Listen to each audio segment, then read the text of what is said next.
Abangan natin ang mga next coming episode dito sa Prinsesa ng City Jail dahil sa pagdalaw ni Princess sa mga PDL para ibigay sa kanila ang script sa play na gagamitin ng mga preso sa bigatin na panauhin, na ito ay tungkol sa isang prinsipe. At totoo nga, biglang lumabas sa kanyang selda si Xavier, ang isang prinsipe sa puso ni Princess, na angkop na gaganaping prinsipe sa presentasyon itong si Xavier. Habang pagka-uwi ni Princess sa bahay ay ikiniwento nito ang natuklasan na mukha namang hindi gumagamit si Xavier ng marijuana, at alam rin ni Dado na ito'y kagagawan lamang din ng mga suwail na kapulisan, na ito ay palit-ulo lamang. At alam din ni Dado na ang gumagamit ay ang mga kaibigan talaga ni Xavier. Samantala, pagkalabas sa kulungan ni Lailani ay dumiretso ito sa bahay ng kanyang biyenan.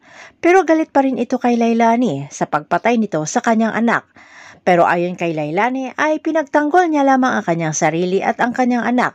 Pero ngayon ay pinagbibintangan pa siya na isusunod umano ni Lailani na patayin ay si Xavier. Kaya pilitan siyang pinapalayas ng biyenan na sinamantala din umano ni Lailani na makalabas o makalaya sa kulungan habang busy ang biyenan sa kaso ni Xavier. Sa pagtatanong ni Lailani kung ano ang nangyari sa kanyang anak, ang pagkadawit nito sa kaso ay hindi siya sinagot ng kanyang biyenan dahil umano ay hindi na siya membro ng kanilang pamilya.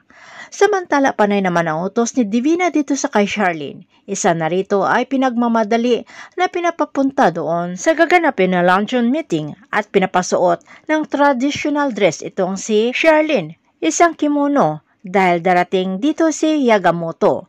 Walang nagawa si Charlene dahil alang-alang sa kay Raymond at sa pagkasalba ng kanilang kumpanya, kaya walang imik na sinusunod ang kagustuhan ni Divina.